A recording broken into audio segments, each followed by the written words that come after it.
America, it's just another year. You knew the disrespect by your elected puppeteers, but let me show you how to persevere. Yo, what's going on, everybody? It's your boy, Jaded Costa, one half of the Nitty Gritty Show. And we back. We back. I know we took a little break. Shouldn't have left you with a dope beat to step. Right?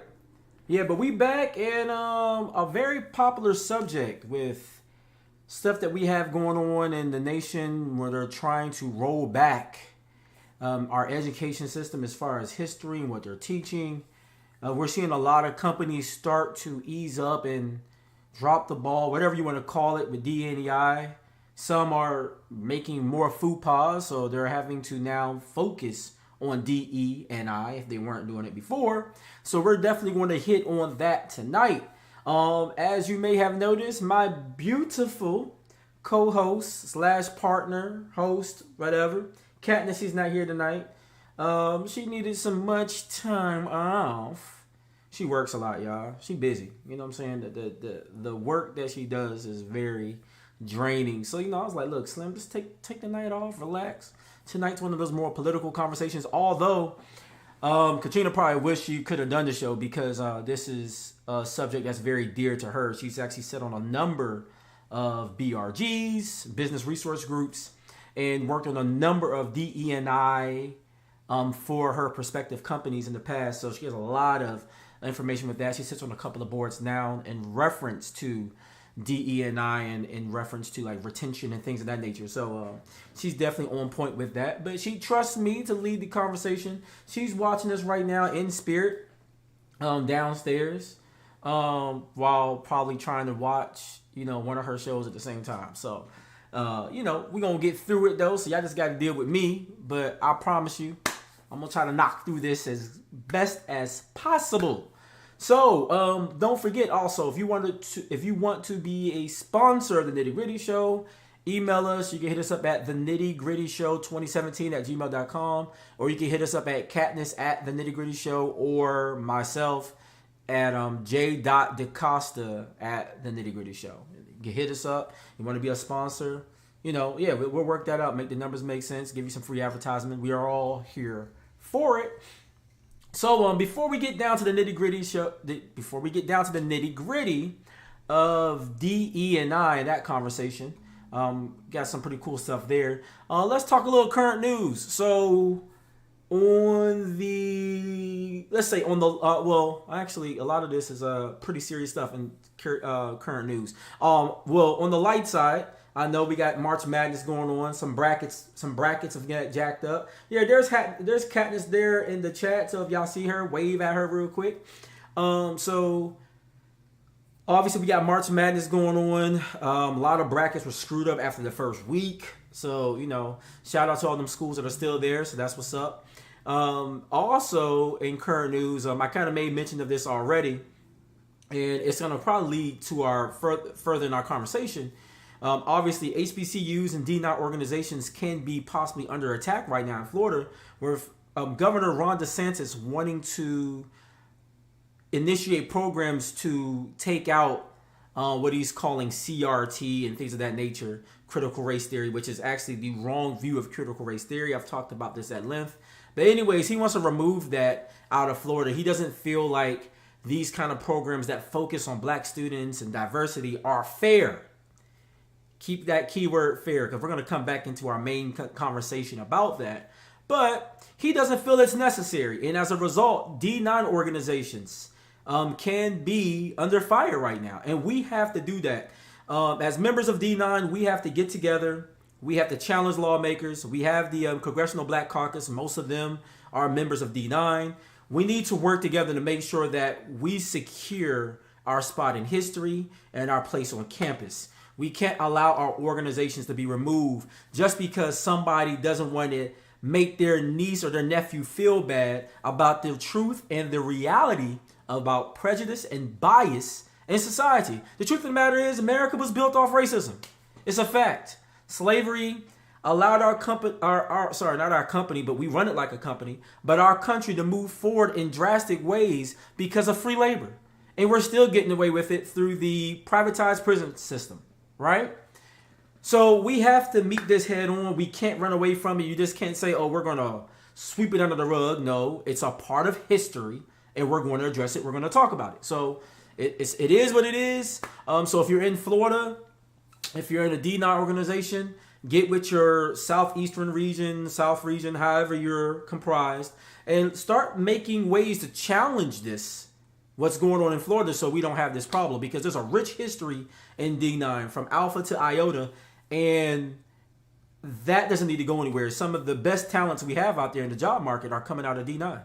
I mean, it's just the truth. Not saying that it's only exclusive to D9, but let's not act like a lot of great talent isn't coming out of D9 and HBCUs. So the fact that these institutions are under attack, we need to act with laser precision and urgency to meet this attack. Next, you guys might have seen in the news, Jonathan Majors looks like he was arrested because he was accused, keyword accused, of assault. I think his lawyer put out a statement today saying that they have a lot of evidence to prove that not only was he innocent, but actually the victim of said assault. And unfortunately, this is a very common thing. So often we're so quick to believe that men are the aggressors in a lot of these situations. And then you find out that men a lot of times get the short end of the stick when it comes to these domestic violence situations. I think my best advice for men is just to walk away, don't even engage, don't have a conversation. And when somebody shows you who they are, believe them. And now this works for all people, man or woman. If someone you're with is aggressive and violent and willing to torment you in whatever way or be aggressive, once they show you who they are, whether that's a false accusation, an actual assault, whatever the case is, you drop them like a bad habit at that point. There's no point in staying there. I would say just move on. Once they show you who they are, believe them. Because typically, once you stay around, the table's going to turn at some point and you're going to end up catching the blame for said assault. Or there's the possibility that, and we've seen this happen in versus, men against men and women against women, or man versus woman, or woman versus man, people can lose their life. And at that point, that's the point of no return, right? So do yourself a favor. When somebody tells you who they are, believe them. And if you're a victim of assault or something, let somebody know and find a safe place and get away from that. And it could be verbal, it could be mental, it could be actual physical. But when someone abuses you or shows you who they are, believe them and get the heck up out of there. Okay? And once again, the perpetrator doesn't have to be just male. It could be a woman too. All right? And last but not least, want to say rest in peace to Lance Riddick. Lance Riddick, if you guys don't know him from The Wire, countless TV shows, he's done a lot of voiceovers in anime and in cartoons. Most recently, he's been part of the John Wick series. Unfortunately, he did pass away. I believe he was 60 years old. 60, we don't think of 60 as being old, but, that's a typical lifespan for a human. I think the average right now is like 71, 72 years old. So if you're in your 30s, you are middle-aged. We think of middle age as 50, but not too many people are living to 100 these days, right? So we need to take better care of ourselves. And you need to understand that, if you're past the age of 50, 60, you're very well can be in the twilight of your years. So be healthy, be good to yourself. But definitely RIP to Lance Riddick. What's up, family? I see y'all in the building. Drop a bomb for you. Like that. But take good care of yourself. And if you're in your 30s and 40s, don't wait till you're 50 years old to start thinking about your health. Because once again, if you cross the threshold of 30, you are officially middle-aged according to actual lifespan. All right? So let's be good to ourselves and let's try to live long and healthy. People do make it to 80, 90, and 100, but not as often as we think. So we need to be mindful of that when we make our dietary choices, when we think about being lethargic, even when you think about the jobs we take on and things of that nature, getting mental health, being on top of these things. Let's be healthy, folks, because I feel like Lance Riddick was definitely gone too soon to me. 60 years old. Obviously a key part of the John Wick franchise, and it had a lot of other things he was going to be involved with going forward. So, yeah, let's be good to ourselves. But we know why you're here. And it is time to get down to the nitty gritty.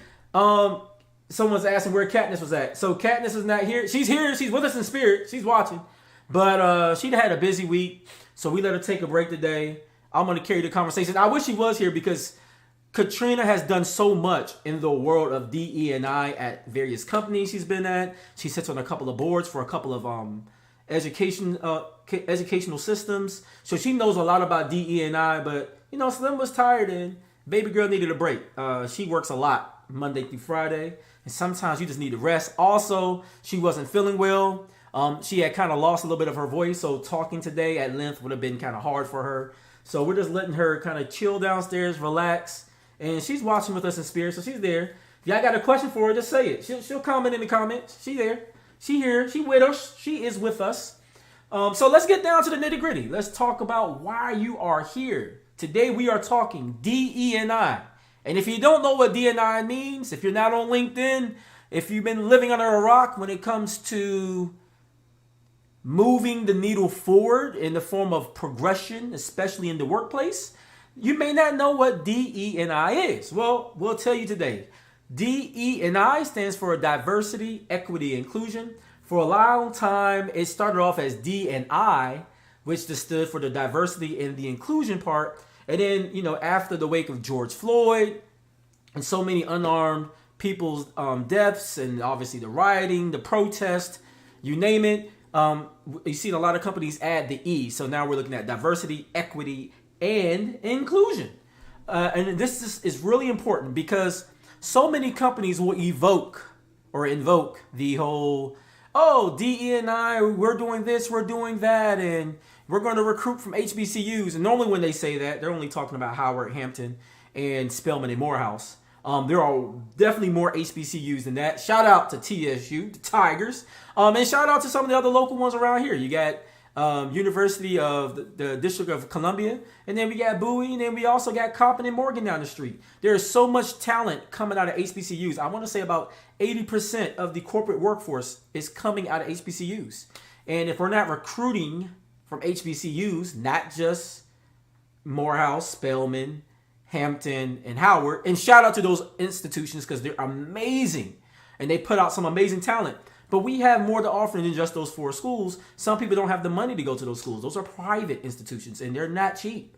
They're not cheap at all, right? When you have people like Felicia Rashad sitting on your dean list for acting like she does at Howard, you best believe she got to get paid, and therefore tuition goes up just by clearly having her on staff, right? And you have people like Nick Cannon literally sitting in the classroom. Yeah, tuition is not cheap. So, yeah, a lot of talent coming out of HBCUs. We need to address all of it. So when we have this conversation about diversity, equity, and inclusion, it's part of it. But before we jump into the deep side of this conversation, let's slow it down a little bit. And let's explain or break down when we say diversity, equity, and inclusion, what does that mean? So let's start with the first part, diversity. And y'all know me, I love to use a dictionary. When I was a kid, my parents used to always say, oh, if you don't know what it means, go look it up. We got all, and you know, this is back before the internet, right? You had encyclopedias, so there was no just Googling it. Y'all kids these days, y'all millennials, y'all young millennials, Generation Z and all y'all, whatever come next, some of y'all just lazy because y'all got everything you need right here at your fingertips, and you're still too lazy to use this. And then you got Chat GPT writing whole papers for you. Don't even get me started. You got everything you need right here, and you're too lazy to look it up. I mean, literally, all the information in the world at your fingertips. When I was a kid, you had to go to the library. You had to know the whole number system. For those that remember that, we had dictionaries, encyclopedias, and if you didn't really understand the subject we were looking at, you were going to be at the library for a while, pulling various books and reference materials to see, like, hey, I'm looking for a book on rocks. I know that's geology, but then to find everything you need, these days you go to Amazon and say, find me a book on geology and all these amazing things come up. Like I said, y'all kids is lazy. Information is right in front of you. And that's probably why people are so dumb, because there's such easy access to information. We don't appreciate the information. But we're here to help at the Nitty Gritty Show. So we went to Merriam-Webster, broke down these definitions. Diversity, the practice or quality of including or involving people from a range of different social and ethnic backgrounds and of different genders, sexual orientations, etc. Right? Equity and diversity should be supported for their own sake. Cultural diversity within his businesses help generate his success, right? That's using an example of how we use diversity. Next definition, equity. Justice according to natural law or right, specifically freedom from bias or favoritism, all right? And last but not least, we have inclusion, the act or practice of including and accommodating people who have historically been excluded as because of their race, gender, sexuality, or ability, right? Now, there were some out there that would say, well, I don't think the use of diversity, equity, and inclusion is fair. So let's break down what does fair mean according to Merriam-Webster. Marked by impartiality and honesty, free from self-interest, prejudice, or favoritism. So for those that say we don't need DE&I, for those that voted for Ron DeSantis in Florida as your governor, because keep in mind, based off his policies, these are the things he's putting out. So if you voted for him, you're basically siding with a lot of this. You got to be careful, right? When you say, oh, it's not fair to have a DE&I program, it's not fair to have a BRG, a business resource group, because you're trying to give them an edge over us typically being generally the white population, majority of the population in any company. If things were fair to begin with, meaning impartial, honest, free from self-interest, prejudice, or favoritism, we wouldn't be talking about diversity, equity, and inclusion, because it would be fair from the get-go. So the reason we're here now is because things haven't been diverse. They haven't been equitable, and they haven't been inclusive. And because of the lack of black executives, Hispanic, gay, you name it, we're seeing systems like the Silicon Valley Bank failed. They said a big reason why that bank failed recently, and a lot of other banks are failing, because they lack diversity of thought. And the easiest way typically to get diversity of thought is hire a diverse group of people. Easy fix. Because of the very race, cultural differences, the various paradigms we build up over experiences and places we live and the people we come across, it changes our thought process towards business, and it actually benefits business. One of the key things being done wrong right now in DE&I, and I'll be curious to know your thoughts. Let me know one of the things you think is being done wrong with DE&I. But it's to throw one out there freely. It's the messaging is wrong. People think, let me throw up a Black History Month post for February, and now, hey, that's DE&I. Let me put one white woman in a key place of position, and there's nothing wrong with adding that woman to your ranks, but is that real diverse thought, or is she just one of the guys dressed up in the gender of female, right?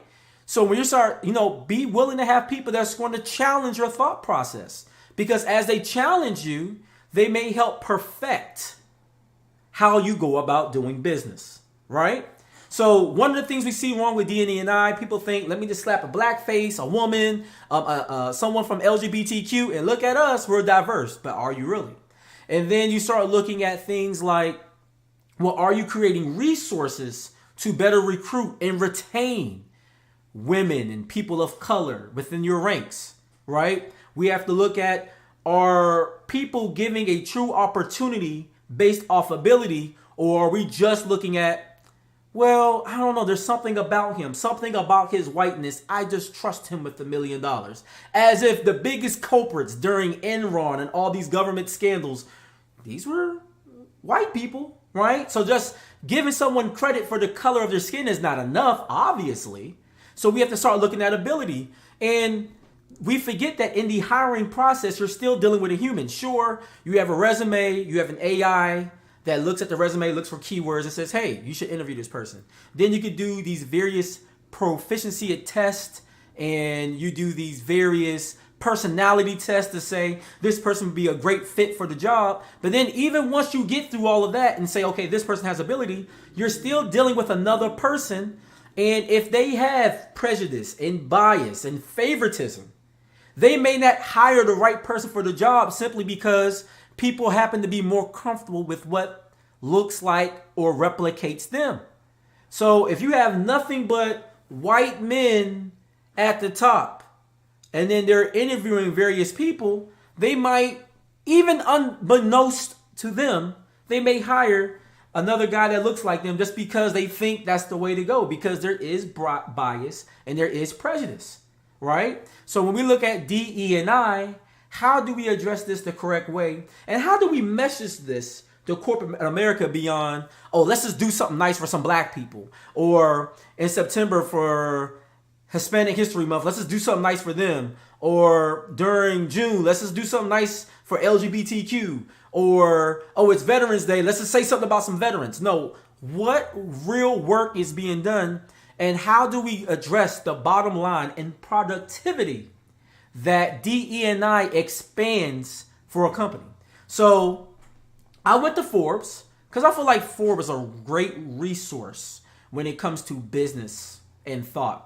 And they did an article back in December 15 of 2021, because at the time DE&I was like a big hot blurb. If you go to LinkedIn, every company, wanted to be pro-woman because nobody wanted to be in the wake of, Me Too. Everybody wanted to be pro-black because they didn't want their buildings being, or their companies being protested against in the wake of George Floyd. But, as all this stuff starts to die down and we're starting to see layoffs, we need to make sure that we bring this conversation back to the forefront again, so we don't repeat mistakes made before 2019, before the pandemic, things of that nature. So I went to Forbes, and they looked at 11 ways DE&I in the workplace can boost a company's bottom line. So we're talking about the money. This isn't about just making me feel good. This is good for business. So let's break that down. Why it's good for business, okay? And just to read the tagline of the beginning of the article, because I think this is some good information. It said, implementing effective strategies to address racial and gender disparities on the job has been a sensitive topic for conversation in the workplace across all industries since the beginning of time. But as company executives continue to evolve in their thinking, get on board with the movement, or simply maintain their long-time credibility, they've become more outspoken in public about their stance on issues concerning the fight for social justice. If you're interested in creating an employment environment that better reflects the customers or clients you serve, below, 11 members of the Forbes Business Development Council explain why having a diversity, equity, and inclusion program in place has positively affected their business revenue, operations, and philosophy. All right. So number one, it creates leader credibility. As an equal opportunity employer, we could not exist in an industry leader in the capacity that we do if it were not for diversity inclusion programs that exist across the company. The philosophy of finding the best person for the job at the expense of any human categorization during the hiring process, and the reinforcement of this principle throughout onboarding and training has been a core focus of our programs. That was Peter, I'm about to butcher this last name, Shravmade from boxbrownie.com. All right? And that's so true.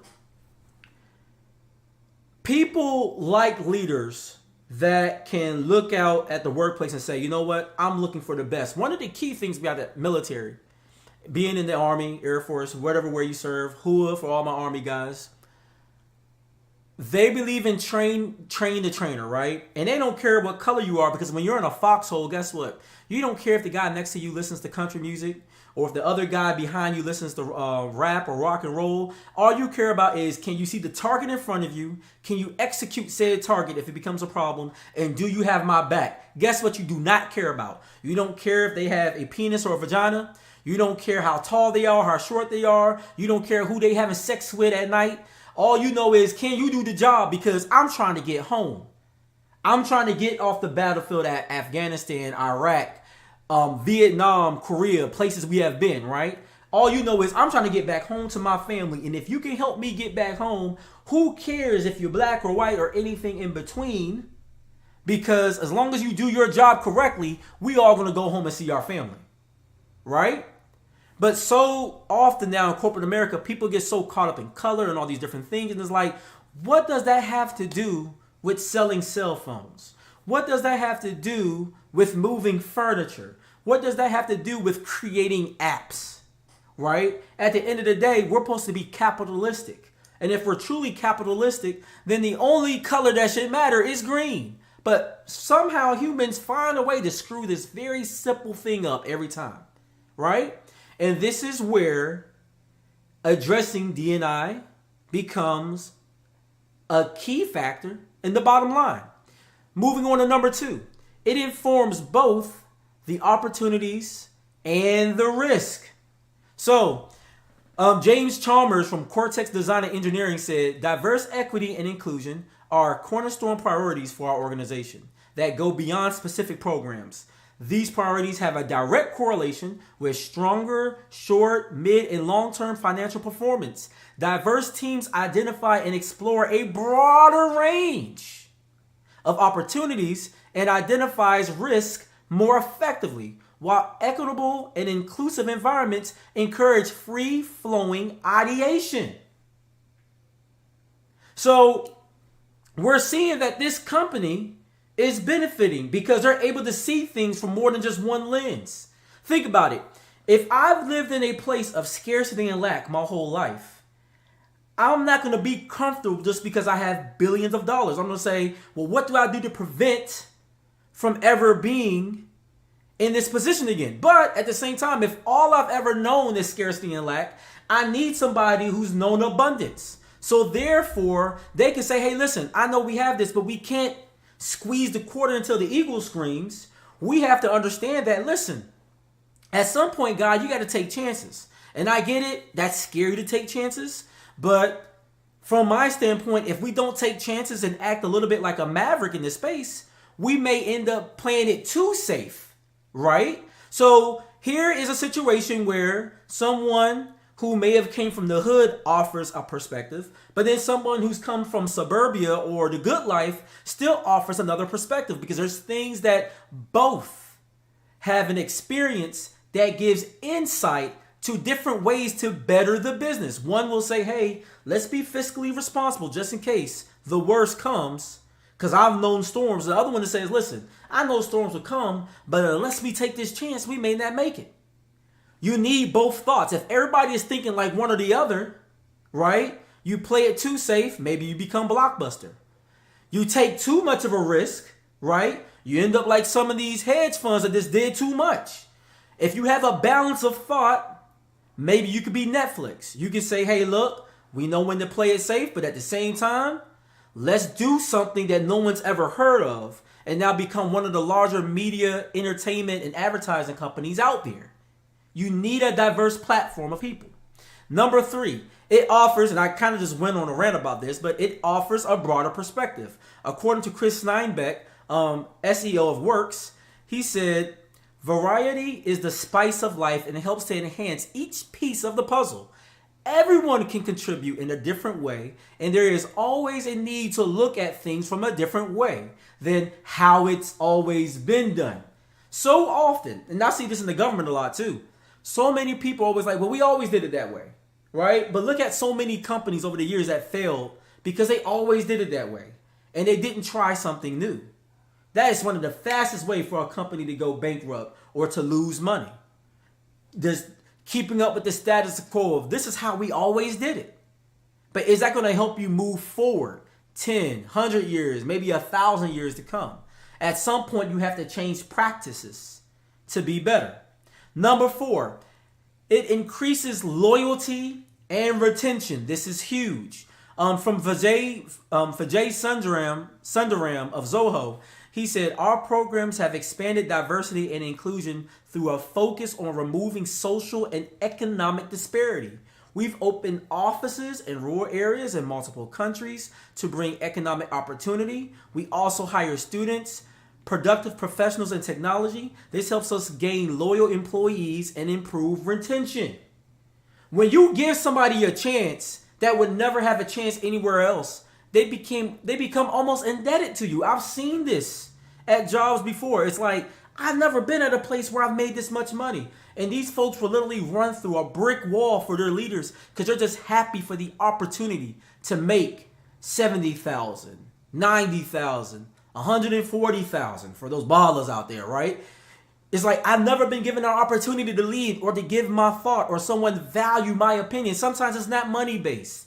It's about, do you just value my opinion? This company cares. When we were looking at the marquee, I told them, hey, maybe you should put device colors in there. Or maybe during certain times of the holiday, when we're making our cookies, it could be working at a bakery. When we're making the cookies, maybe we should do something special for St. Patrick's Day, like do some little green ones with leprechauns on it. I think that might help us sell. And when the company says, hey, that's a good idea, and they do it, even if they're not giving you a raise, the fact that they valued what you had to say so much, you're like, you know what? I'm not leaving this place. They treat me good. They value me. They see me as more than a number. They know me by name. And that is so big for so many workers out there. Sometimes it's not about increasing pay, although pay should run along with the times. I mean, like, you can't continue to pay people $10 an hour and expect them to live in New York, right? Or shoot, for that matter, even the rural Midwest. Have you seen the price of eggs? I don't think $10 an hour is going to get it done.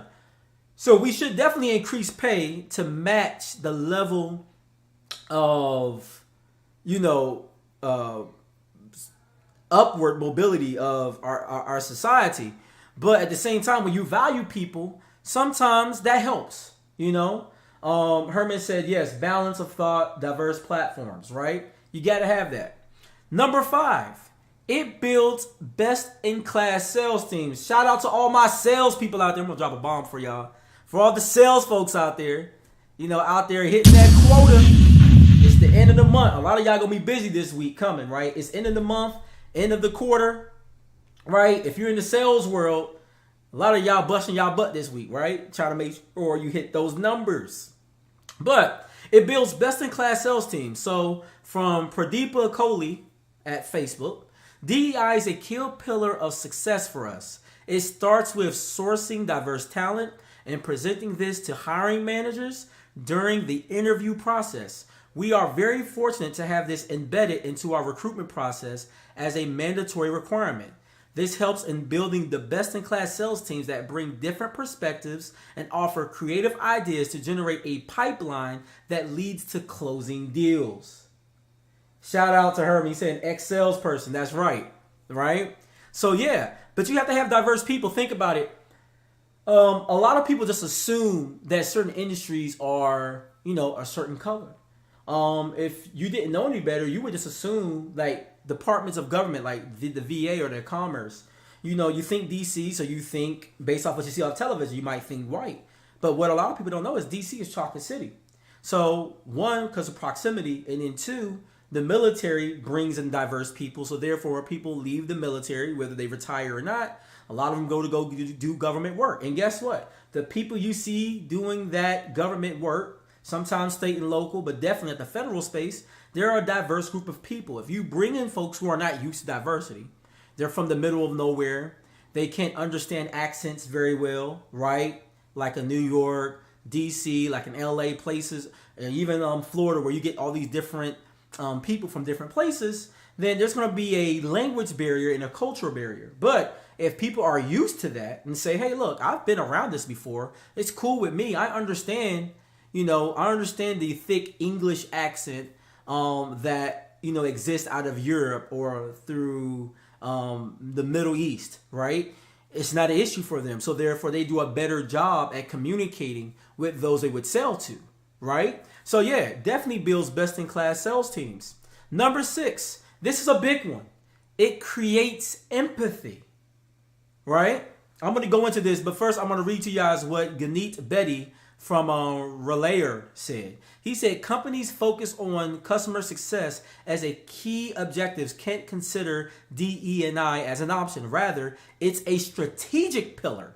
It starts with talent acquisition, where we engage diverse perspectives that are based on cultural, industry, gender, and more. As a company, this helps us become empathetic to our customers globally. This has significantly helped reduce churn and increase revenues with our strategic customers. So I want to say this right here, right? When you talk about creating empathy, if you've always known the good life, let's say you was raised upper middle class, your parents were never insecure, you never had a time where you were worried about paying the bills, and then you get a customer service job where you're asking someone to pay a bill. If you don't have that empathy because you never lived that life, you might be like, well, sorry, you got to pay the bill, we're going to cut your phone off. Versus someone who's had to struggle, someone who's been behind on bills, someone whose credit has slipped and got bad at times. If I get on the phone with somebody as a customer service rep and you tell me, hey, I can't pay the bill, my formula is due, I need this phone, it's the only way I can do my job, I'm an Uber driver, I need my phone, can we just set up a payment plan where you give me another week or another month? Because I know that struggle, I'll be like, yeah, I'll work with you.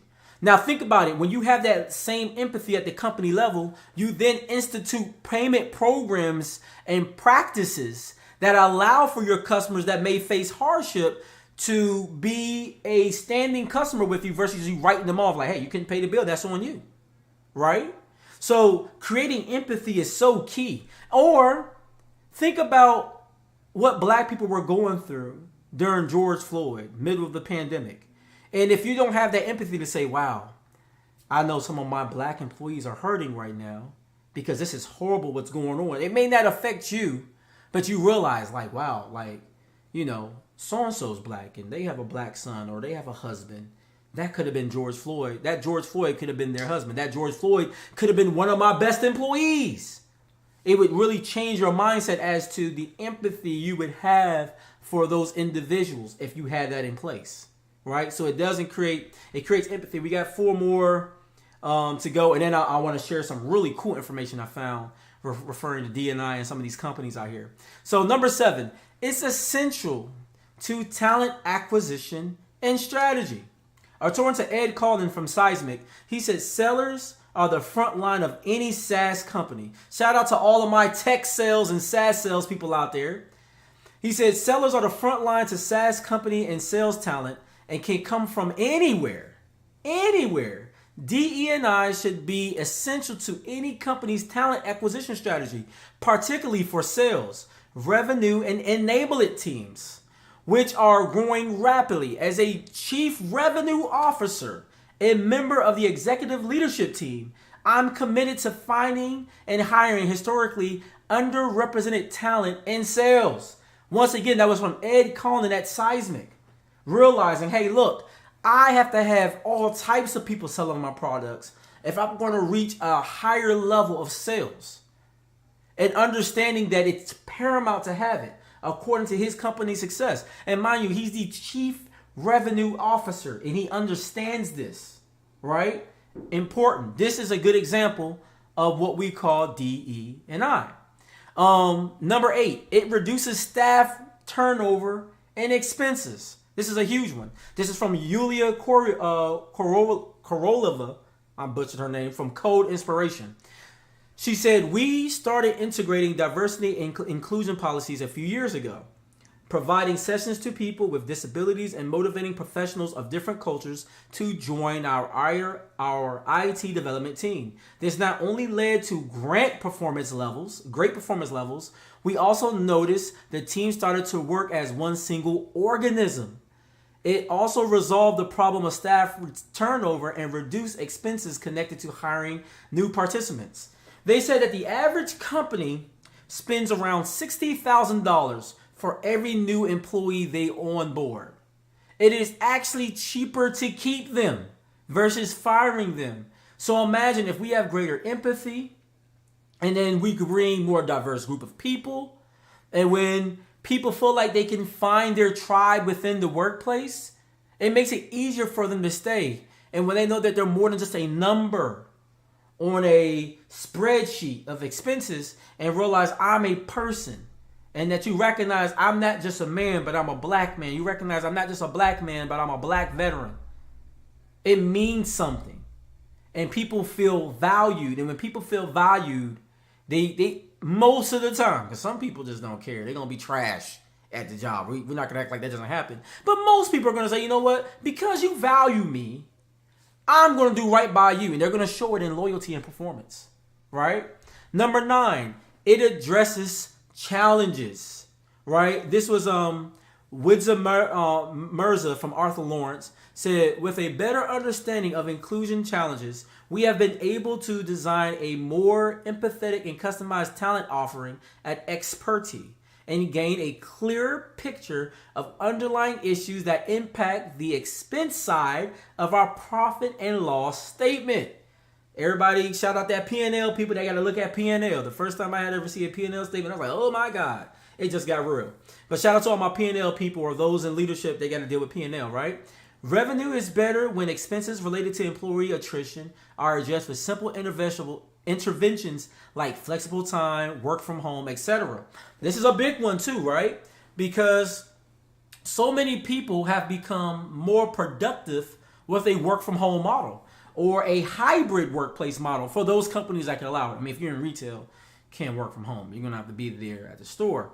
But in some places like consulting and certain types of sales, right? Or certain types of government work, you can introduce a hybrid or a work from home model. And as a result, think about what that does for working mothers, working fathers, those that, maybe they don't make enough to have daycare, but now with them both working from home, it's like, okay, we could kind of tag team and take care of the kids and be efficient at the job. And because we're working from home, who cares about a hard clock off, right?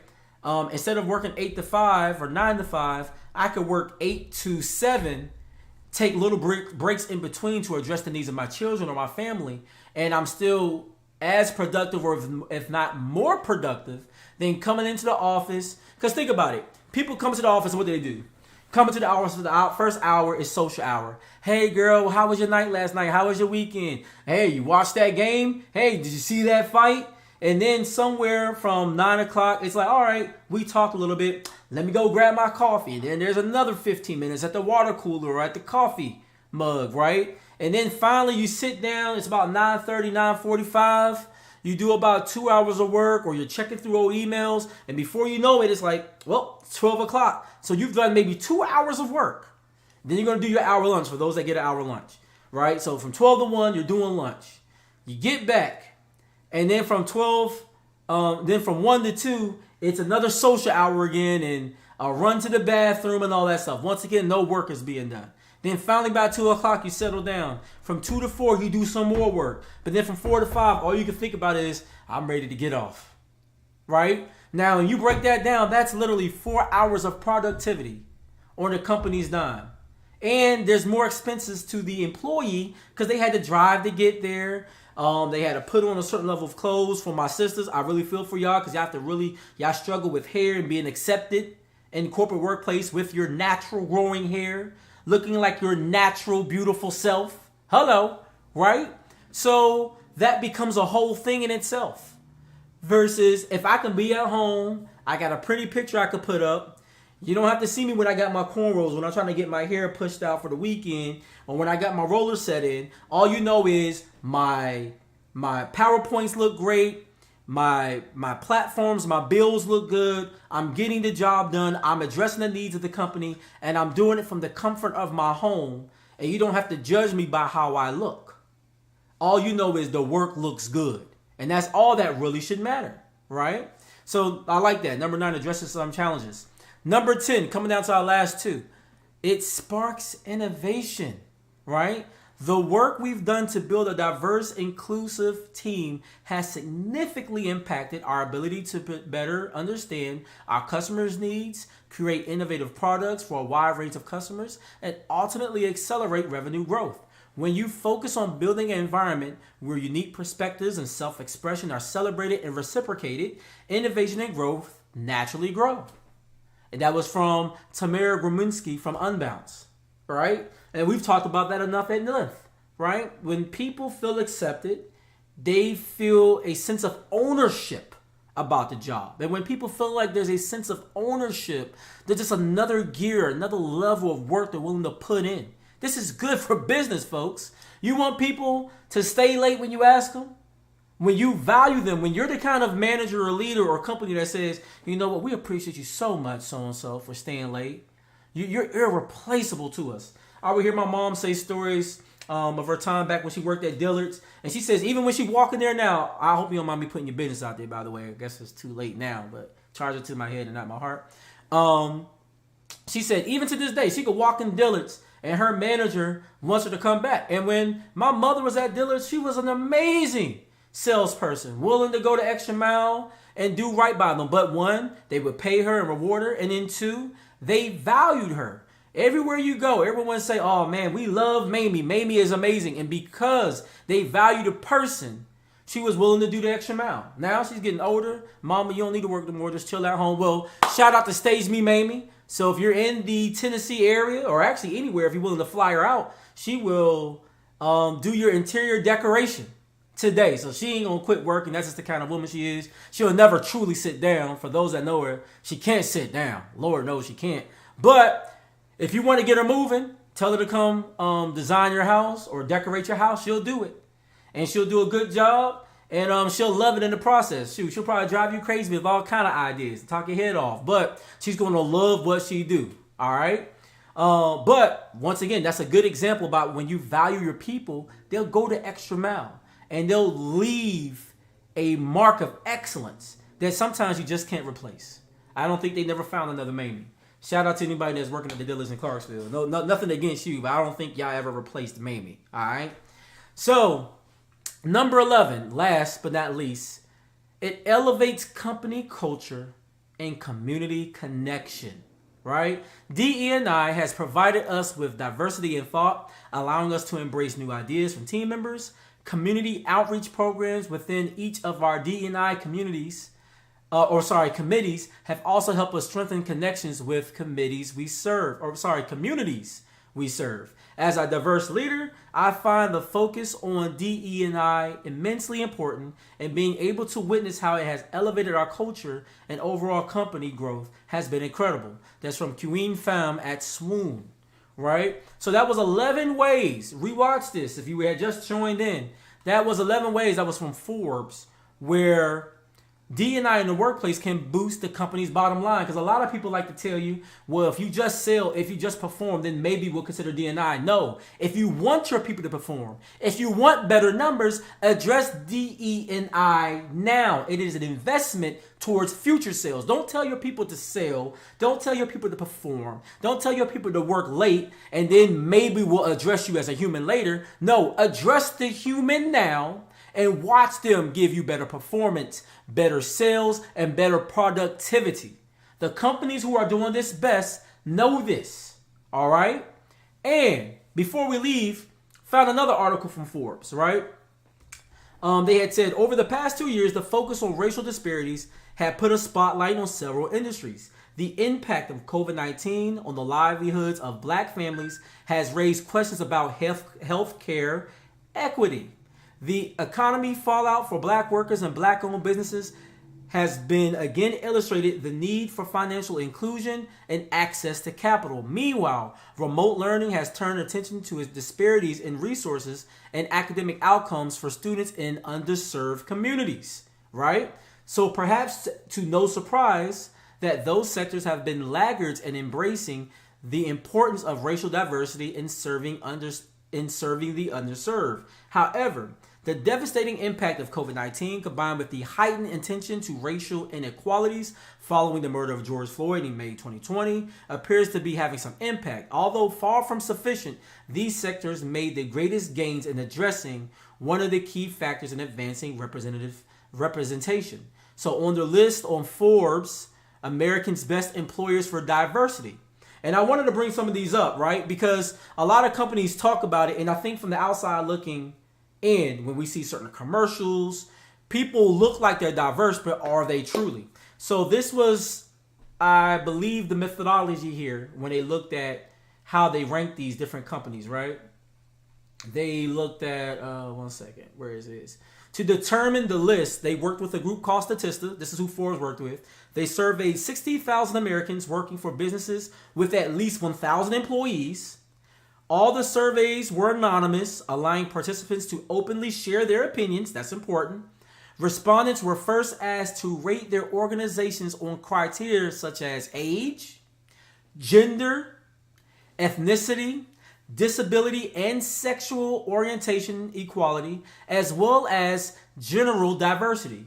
These responses were reviewed for potential diversity gaps, and then Statista then asked respondents belonging to underrepresented groups to nominate organizations other than their own. The final list ranks 500 employers that not only receive the most recommendations, but also boast the most diverse boards and executive ranks and most proactive diversity and inclusion initiatives. The survey period ran from September to October of 2021, right?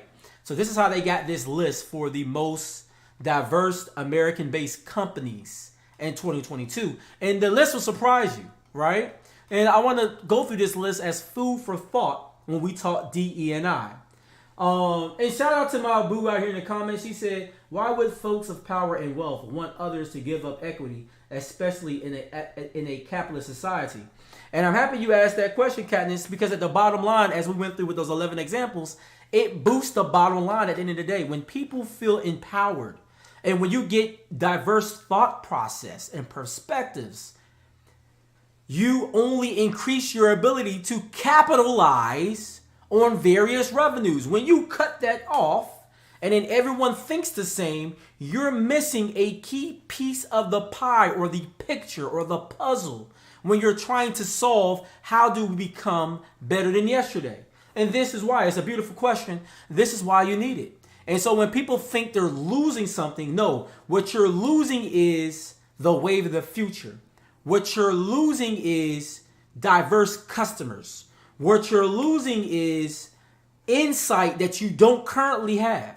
So you can say, oh, they're taking our jobs. No, what you're really doing is about to end your company.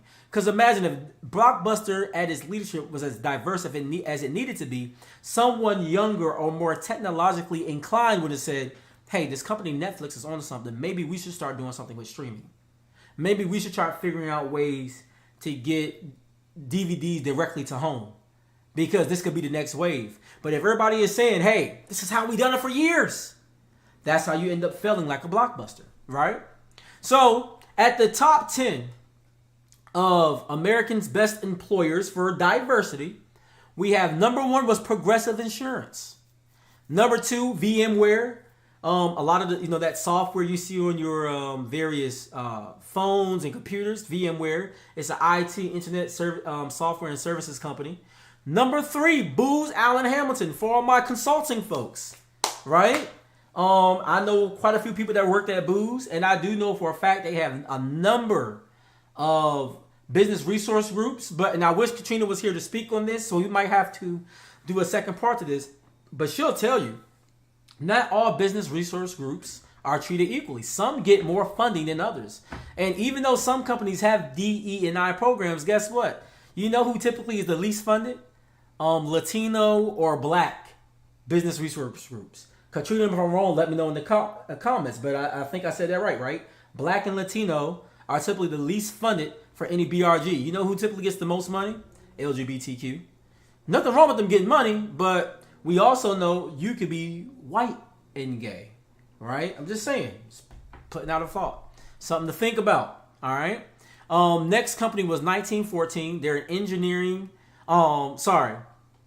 Next company is Cummins. They're an engineering and manufacturing company. Next was Interpublic Group. These are the top 10, once again, of most diverse places to work in America. Number 6, Adobe. IT, Internet, Software and Services. Very familiar with them. SAS Institute. Another great company I'm very familiar with. This one surprised me because I wouldn't think so. I just wouldn't think of this company. But number 8 was Clorox. Clorox, number 8 on the list. TD Bank. So if you're looking at banking, for those that's worked with numbers and banking and institutions, TD Bank, number 9. And then number 10, and this really surprised me because of all the trouble they've been in. So sometimes it makes me, wonder. But Quicken Loans. Now I will say, while I personally have dealt with issues in relations to Quicken Loans, sometimes that's almost like addressing CRT. So when we look at critical race theory says that a country or an organization can be racist even though the people in it aren't. So I came across people who were of color when I'm doing business with Quicken, and even though they were diverse, but the system of how they process loans and some of the questions they asked, they didn't realize there were things in there that would cause redlining. So there is still probably some work to be done, but according to their methodology, they're saying that Quicken Loans must have a diverse group of CEOs. They do have programs, and maybe they're looking at ways to make things better. And maybe one of the reasons they're making things better because they're getting sued by other people who haven't been done right over there at Quicken. Just wanted to throw that out there. Just being fair. Now, y'all know IT is a favorite of mine, so I named the top IT companies. Of course, VMware was at the top, Adobe, SAS Institute. But next to that was LinkedIn. I thought that was cool. Nintendo, of all places, shout out Nintendo. Cisco Systems. I know quite a few people that work at Cisco. Cisco actually is a very young company in relative because they started in 1984. SAP, and I wasn't surprised to hear SAP because I know a lot of folks that work at SAP. Indeed. Right? So I see a lot of the work search engines in here. Insight Enterprises, and then Paylocity at the top 10 of IT companies. Now some notable mentions I want to throw out there when I'm looking through the list, and I'll make sure I put the link in the description of today's show so you can look and see if your company's on there or see where they fall on the list of 500. But some key companies on the list of 500, T-Mobile, they ranked 219. Verizon coming in at 150. PepsiCo coming in at 372. American Express. Shout out to American Express. They had a black CEO. I think their previous CEO was black. I don't think the current CEO is. I think it was the previous CEO, but I could be wrong. Maybe the current one is as well. But American Express coming in at number 61. Mercedes-Benz at number 332. So black people, we know how much I love those Mercedes-Benzes. I guess keep on driving them since they got a diverse workplace. Right? LVMH. Once again, black folks, y'all like to look fly? Well, it looks like the Louis Vuitton Moet Hennessy brand, and there's multiple brands that fall under them, such as Chanel, Sephora, sisters. I know y'all like your makeup, right? Gucci, because they own like 34% of the shares. Bunch of companies that fall under LVMH. Black folks, we like cognac. I keep a little Hennessy in the, for special occasions, a little cognac when playing spades, right? So, hey, you can feel good about your LVMH, all right? They was ranked 481. They made it. They made the list. Adidas at 445. So, despite the issues with Kanye West, when it comes to their ranks, this is a company that they made the top 500. Netflix also on the list at 194. And that could be expected considering how they've backed Dave Chappelle. I mean, we know they're going to back the money at the end of the day, right? But they've backed Dave Chappelle. We've seen what they've done with the Chris Rock special. They did right by your girl Monique. She got a special on there now coming out here soon. So, hey, shout out to them. Now, some key companies that did not make the list. Don't at me. Don't get mad at me. I'm just telling you, I went through the list. I Googled a few people. Y'all wasn't there. You wasn't there. Don't take this as an insult. Just do better. All right? And if you want to give me a VP job one day, don't hold this against me. Instead, take my difference of opinion and put value to it so we can make sure the next time you are on the list, right? So anyways, 5 companies I looked up that did not make the list. Apple. And then if you go by Apple's commercials and everything, you would assume they would make a DE&I list, an inclusion list, but no, Apple didn't make the list. So when they looked at their board and all that stuff, no, Apple did not make the top 500. So for those that are saying, well, how many companies are really out there? I'm pretty sure every major company made it. Nope, not true. Apple did not make the list. One of their biggest competitors did not make the list, Microsoft. And I know quite a few people that work at Microsoft, but I guess not enough. Not enough. Microsoft did not make the list. Deloitte did not make the list. For those that don't know, in the consulting world, Deloitte is a huge consulting company. Did not make the list. Deloitte, don't get mad at me. Just do better. Google. Google did not make the list. And keep in mind, Google's current CEO is a man of Middle Eastern descent. I think he's Indian, actually. Right? But Google didn't make the list. And last but not least, I looked them up because everybody's watching all these shows on VH1 and MTV and BET, all the social media driven stuff. Viacom, guess what? Didn't make the list. So yeah, they might love putting a lot of people of color on their television programs, but the decision makers behind, they didn't cut the mustard. They didn't make the list. So just something to think about. And wanted to have, like I said, a broad-based conversation on DE&I because a lot of companies boost it and talk about it. They have a public profile that looks diverse, that looks inclusive and equitable, but are they really? And that's why it's so important that we arm people with the facts. And that's what we like to do here at the Nitty Gritty Show. Let's talk about the facts of the matter. And then talk about the bottom lines of how it improves the numbers. You heard from 11 different leaders at various companies, different ways that DE&I improves your bottom line as we talk today.